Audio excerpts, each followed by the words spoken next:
The rain fell hard on my windows. I cleaned the kitchen floor. I cleaned the table. I cleaned everything. But the house still felt cold. My name is Cheryl. I am 38 years old. I work at a library. I love books. I love quiet places. But my home was not a quiet place. It was a lonely place. My husband is Dermot. He is handsome. He wears expensive suits. He smiles at other people. But he never smiles at me. Dermot comes home late every night. He eats his dinner in silence. He reads his phone. He does not ask about my day. He does not hold my hand anymore. I feel invisible in my own home. The rain became louder. I looked out the window. The street was empty. The sky was dark gray. Then the doorbell rang. I opened the door. Giselle stood there. She was my best friend. We met in college. We shared everything. We laughed together. We cried together. But today, Giselle looked different. Her face was white. Her hands shook. Her eyes looked scared. Cheryl, she said, I need your help. I pulled her inside. I closed the door. I gave her a towel. She dried her hair, but her hands still shook. What happened? I asked. I cannot tell you, she said. Not now, not here. She looked at the stairs. She looked at the doors. She was afraid of something. Giselle, you can trust me, I said. I know, she said. That is why I came. Please, Cheryl, come with me tonight. Where? I asked. To a bar, she said. I need to forget my troubles. I need a friend. Please. I wanted to say yes. Giselle was my sister. We shared everything. Or so I thought. But I knew Dermot would be angry. He did not like me going out. He said bars were dangerous. He said I should stay home. I cannot, I said. Dermot does not like it. Giselle grabbed my hands. Her eyes filled with tears. Please, she said. I am scared. I need you. Just one drink. Just 1 hour. I looked at her face. I saw real fear. I saw real pain. Okay, I said. I will go with you. She smiled. But the smile was sad. She hugged me tight. Thank you, she whispered. You are my only true friend. We sat on the sofa. We waited. Giselle checked her phone every minute. She looked at the door. She looked at the window. What are you afraid of? I asked. I will tell you later, she said. Not here. Then we heard a car outside. My heart jumped. Dermot was home. The door opened. Dermot walked in. He wore his dark suit. His hair was perfect. He looked cold and strong. Then he saw Giselle. His face changed. His eyes became hard. His mouth became a thin line. Giselle stood up. She looked at him. He looked at her. Something passed between them. Something dark. Something dangerous. Hello, Dermot, Giselle said. Her voice was quiet. Giselle, he said. His voice was like ice.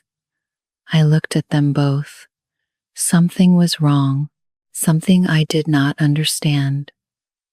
We are going out tonight, I said. Just for 1 hour. Dermot turned to me. His eyes were cold. Where? He asked. To a bar, I said. Giselle needs company. He looked at Giselle again. I saw something strange in his eyes. Was it fear? Was it anger? Was it hate? Be careful, he said to me. His voice was low. Be careful with what you drink tonight. The words felt heavy. They felt like a warning. What do you mean? I asked. But he did not answer. He walked to the stairs. He went up to our room. He closed the door. Giselle and I stood in silence. Why did he say that? I asked. I do not know, Giselle said. But her eyes said something different. Her eyes said she knew. Let us go, she said. Now, before it is too late. We put on our coats. We walked to the door. The rain still fell hard. The night was dark. I looked back at my house. I looked at the window upstairs. I saw Dermot's shadow behind the curtain. He was watching us. A cold feeling filled my chest. Something bad was going to happen. I knew it, but I did not know what, and I did not know why. We walked into the rain. We walked into the night. We walked into danger, and I did not know that my life would change forever. The bar was dark inside. Red lights hung from the ceiling. Music played loud. People talked and laughed. But I did not feel happy. Giselle walked fast through the crowd. She found a table in the corner, the darkest corner. We sat down. This is good, she said. Nobody can see us here. I looked around. The bar was expensive. Women wore shiny dresses. Men wore suits. Everyone looked rich. But Giselle did not look at them. She looked at the door. She watched every person who came in. Giselle, what is wrong? I asked. Nothing, she said, but her eyes said everything. A waiter came to our table. He was young. He smiled. What can I get you? He asked. 2 martinis, Giselle said. Make them the same, exactly the same. Of course, the waiter said. He walked away. Giselle checked her phone. She looked at the door again. She bit her lip. You are scared, I said. I am careful, she said. There is a difference. Tell me what happened, I said. Please. She shook her head. Not yet. After we drink. After I feel brave. The waiter returned. He carried 2 glasses. They looked exactly the same. Clear liquid, a green olive in each glass. He put them on the table. He walked away. Giselle stared at the glasses. She did not touch them. Which one is mine? I asked. It does not matter, she said. They are the same. But she still did not drink. Then a man walked toward our table. He was tall. He wore a black jacket. His face looked hard. Excuse me, he said. Do you have the time? Giselle looked at him. Her face went white. No, she said. Go away. The man smiled. But it was not a kind smile. I just want to know the time, he said. He leaned closer to our table. I felt afraid. Something was wrong with this man. We do not know, I said. Please leave. He laughed. He stood too close. He looked at our glasses. I reached for my purse. I wanted my phone. But my hands shook. The purse fell from my lap. It hit the floor. Everything spilled out. My keys, my lipstick, my coins. Oh no, I said. I bent down. I picked up my things. When I looked up, the man was gone. He disappeared into the crowd. Giselle looked sick. Her hands covered her face. That was him, she whispered. Who? I asked. One of them, she said. They found me. My heart beat fast. What are you talking about? I need to use the bathroom, she said. She stood up fast. Do not leave. Do not move. I will be right back. She walked away quickly. She pushed through the crowd. She disappeared. I sat alone at the dark table. The music was too loud. My head hurt. I looked at the 2 glasses. They sat there, waiting. I felt hot. I needed air. I reached for a tissue in my coat pocket, but my hand knocked one glass. It moved to the left. I grabbed it. I put it back. But where did it go before? I could not remember. The lights were too dark. The glasses looked the same. Did I put it in the right place? I was not sure. I waited. I looked at the door. I looked for Giselle. Then she came back. She sat down. She looked tired. Are you okay? I asked. No, she said, but I have to be. She picked up one glass. She held it up. To friendship, she said. I picked up the other glass. It felt cold in my hand. To forever, I said. We touched the glasses together. They made a soft sound. Giselle drank half of her glass. She watched me. I drank all of mine. I drank it fast. The liquid was cold. It burned my throat. Then I tasted something strange, something bitter, something wrong. This tastes bad, I said. Giselle looked at me. Her eyes went wide. What do you mean? She asked. I do not know, I said. It tastes bitter, like medicine. She grabbed my hand. Which glass did you drink? I do not know, I said. They looked the same. Her face changed. She looked terrified. Oh God, she said. Oh God, Cheryl, what? I asked. What is wrong? But she did not answer. She stared at my face. The room started to spin. The red lights became blurry. The music became far away. Giselle? I said. I feel strange. She held my hand tight. Too tight. It hurt. Stay with me, she said. Cheryl, stay with me. But the room kept spinning. My head felt heavy. My body felt weak. Something was very wrong. Something terrible was happening to me, and I did not know what it was. The lights started to spin. They moved in circles.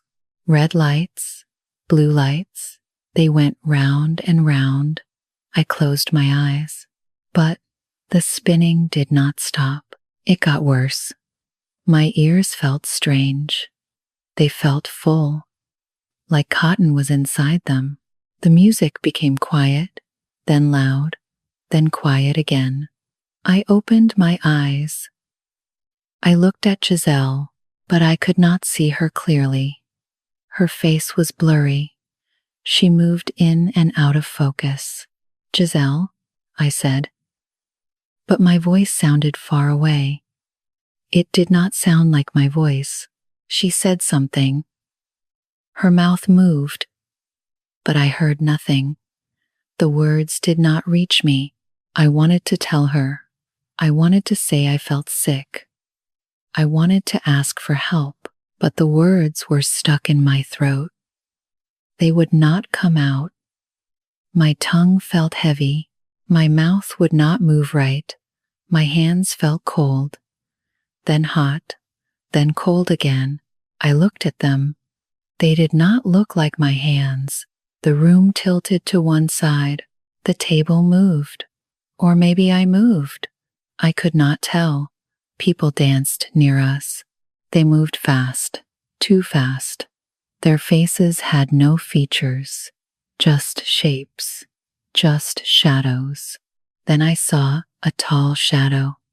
It came toward our table. It moved through the crowd. Was it a man? I could not tell. The shadow was dark. It was big. It blocked the light. Was it Dermot, my husband?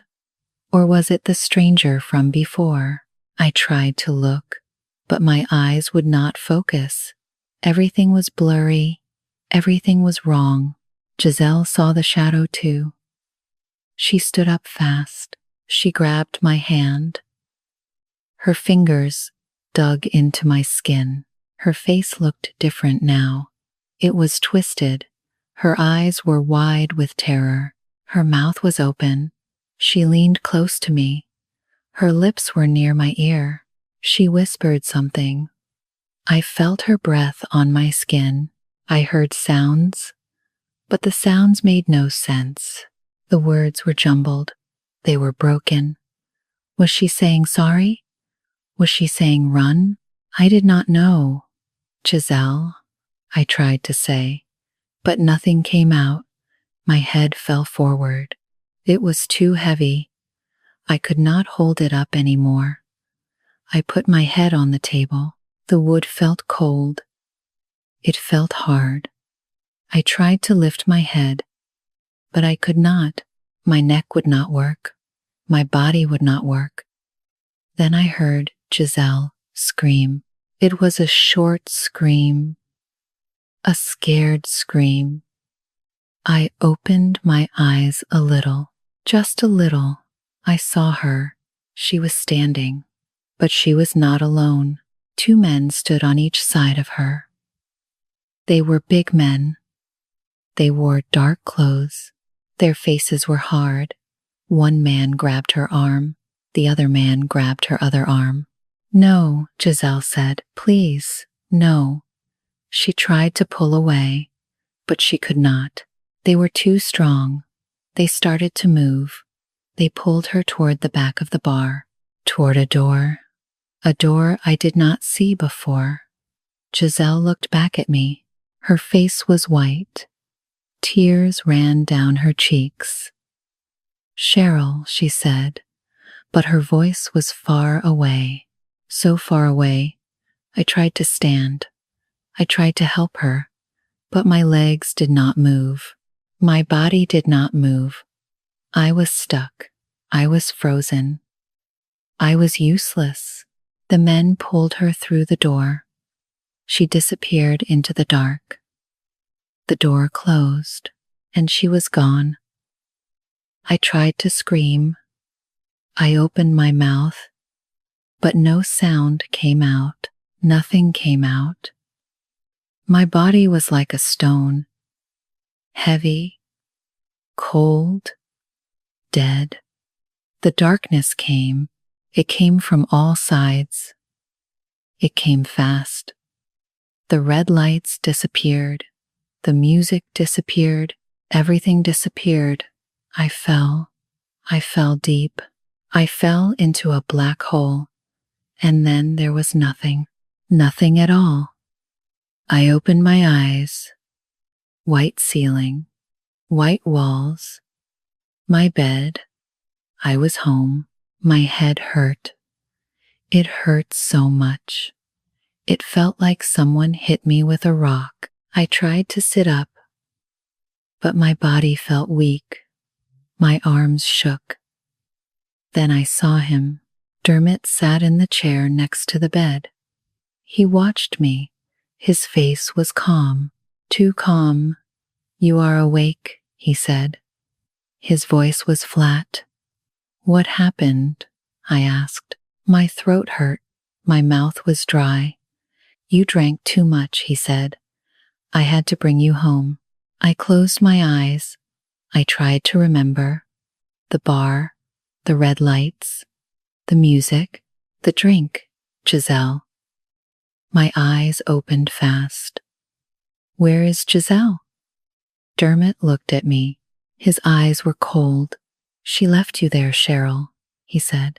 She ran away. No, I said. That is not true. It is true, he said.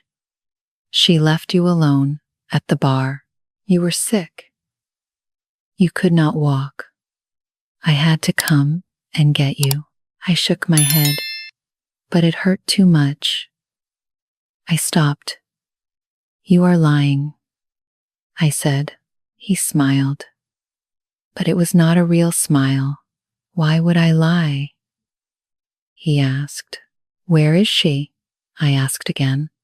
Where is Giselle? I do not know, he said. And I do not care. She is not a good friend to you. I sat up. My head spun. But I did not care. I need my phone, I said. Dermot picked up my phone from the table. He gave it to me. I opened it. My hands shook. I went to my messages. I looked for Giselle's name. It was not there. I scrolled down. I scrolled up. I looked everywhere. All our messages were gone. Every single one. Years of messages. All deleted. What did you do? I asked. My voice was loud. I did nothing, Dermot said. Maybe she blocked you. Maybe she does not want to talk to you anymore. No, I said. You did this. You deleted them. He stood up. He walked to the window. He looked outside. You drank too much, Cheryl, he said. You do not remember things clearly. You need to rest. He walked to the door. He left the room. He closed the door behind him. I sat alone in the bed. I looked at my phone. Empty. No messages. No proof. I knew the truth. Something terrible happened, and Dermot was lying to me. I got out of bed. My legs were weak, but I walked to the chair. My coat was there, the coat I wore last night. I picked it up. I searched the pockets. I found my keys. I found a tissue. Then I felt something else. A piece of paper, small, folded. I pulled it out. I opened it. It was a note. The handwriting was messy, like someone wrote it fast, like someone was scared. I read the words, an address, a street name, a number, and below that, $500,000. My hands started to shake. This was Giselle's handwriting. She wrote this. She put it in my pocket. When? How? I tried to remember. Then I saw it. The moment before I fell, she was close to me. She whispered in my ear. She must have put the note in my pocket then. But why? I looked at the address again. I looked at the number. $500,000. What did this mean? I sat down on the bed. I thought hard. I put the pieces together. Giselle was scared. She came to my house. She wanted to go to the bar. She looked terrified. The strange man, he came to our table. He stood too close. I dropped my purse, the drinks, 2 identical drinks. I moved them. I drank the wrong one. Then I understood. The truth hit me like a wave. The drink was drugged. Someone put something in it. But the drug was not for me. It was for Giselle. And Dermot knew. He knew what would happen. That is why he warned me. Be careful with what you drink tonight. He knew someone would drug a drink. He knew because he planned it. Dermot wanted to drug Giselle. Dermot wanted to take her. Dermot wanted her gone. Why? Because of the money. $500,000. They were involved in something. Something dark. Something dangerous. A business deal. Or maybe something worse. And Giselle was going to take the money. She was going to expose him. She was going to tell the truth. So Dermot sent those men. He told them to drug her. He told them to take her, but I drank the glass. I drank the drug meant for Giselle. I made a mistake. I moved the glasses. I changed everything. The glass was meant for Giselle, not for me. I sat on the bed. The note was in my hand. My whole body shook. My husband was a monster. He tried to hurt my best friend. Maybe he did worse than hurt her, and I could not do anything to stop it. I waited until Dermot left the house. Then I got dressed. I took the note. I went to the address. It was early morning. The sun was not up yet. The sky was gray. The streets were empty. I walked for a long time. My legs hurt. My head still hurt. But I did not stop. I found the place. It was a park. An old park. Nobody was there. The ground was muddy. Trees grew everywhere. The air was cold and wet. I walked into the park. I looked for Giselle. I looked everywhere. Giselle, I called, but nobody answered. I walked deeper into the park. The mud was thick. It stuck to my shoes. Then I saw something on the ground. Something blue. Something soft. I walked closer. I bent down. I picked it up. It was a scarf. Giselle's scarf. The one she wore yesterday. The one I gave her for her birthday. The scarf was wet. It was dirty. And it had something else on it. Blood. A small amount of blood. Dark red. Dry. My hands shook. The scarf fell from my fingers. No, I whispered. No, no, no. She is not here, Cheryl. I turned around fast. Dermot stood behind me. He wore his dark coat. His face was calm. What are you doing here? I asked. I followed you, he said. I knew you would come. Where is Giselle? I asked. My voice shook. He walked closer. He looked at the scarf on the ground. She is gone, he said. She will never come back. What did you do? I asked. What did you do to her? He smiled, but it was a cold smile. I did what I had to do, he said. You monster, I said. You killed her. I did not kill anyone, he said. Other people did that. I just gave the order. My legs felt weak. I wanted to run, but I could not move. Why? I asked. Why did you do this? Because she stole from me, he said. $500,000. She was going to run away with it. She was going to tell everyone about our deal. What deal? I asked. That is not your business, he said. He stepped closer. He grabbed my shoulder. His fingers were strong.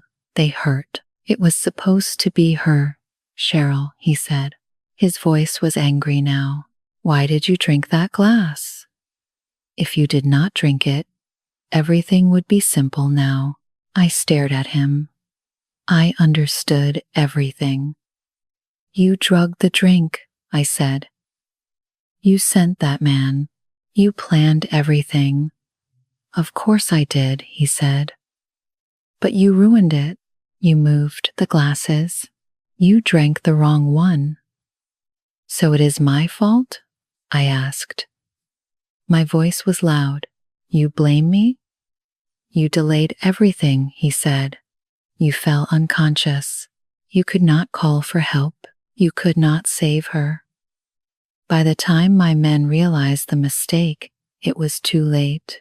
They took her anyway. Tears ran down my face. She is dead because of me. She is dead because she stole from me, Dermot said. But yes, if you did not drink that glass, maybe things would be different. He let go of my shoulder. He walked away. He stopped and looked back. Go home, Cheryl, he said. Forget about Giselle. She does not exist anymore. The police will find nothing. I erased everything. I will tell them, I said. I will tell them what you did. He laughed. Tell them what? You have no proof. You have no evidence. You were drunk at a bar. Your friend left you there. That is the only story that exists. He walked away. He disappeared into the trees. I stood alone in the park. I looked at the scarf. I looked at the blood. I picked it up. I held it close. I cried. Giselle was gone. Forever. And I could not save her. I went to the police. I told them everything. But Dermot was right. They found nothing. No body, no witnesses, no evidence. They said Giselle probably ran away. They said she left the city. They said these things happen. They did not believe me. Nobody believed me. I went home. I had nowhere else to go. I had no money. I had no family. I had nothing. Dermot was there. He smiled at me. He acted like everything was normal. Welcome home, he said. I did not speak to him. But I had to stay. I was trapped. I was his prisoner. Days passed. Weeks passed. Months passed. Every night, I sat by the window. I held a glass of water. I looked at the street. I thought about that night. The bar, the drinks, the glasses. I moved them. I drank the wrong one. I made one small mistake. And Giselle died because of it. If I did not drink that glass, would she still be alive? If I did not move the glasses, would everything be different? Did I lose her forever because of one mistake? The questions never stopped. They never went away. They lived in my head. They grew bigger every day. Sometimes I wished I was the one who disappeared. I wished I was the one they took. I wished I drank the right glass. Because living with this guilt was worse than death. Every night, I sat by the window. Every night, I asked the same questions. And every night, there were no answers. Only darkness, only silence, only pain. Giselle was gone, and I was the one who let her go. Thank you for listening until the end. If you felt something comfort, sadness, or hope, please press like. It helps this small channel reach more listeners. Share this story with a friend or a student who enjoys learning through stories.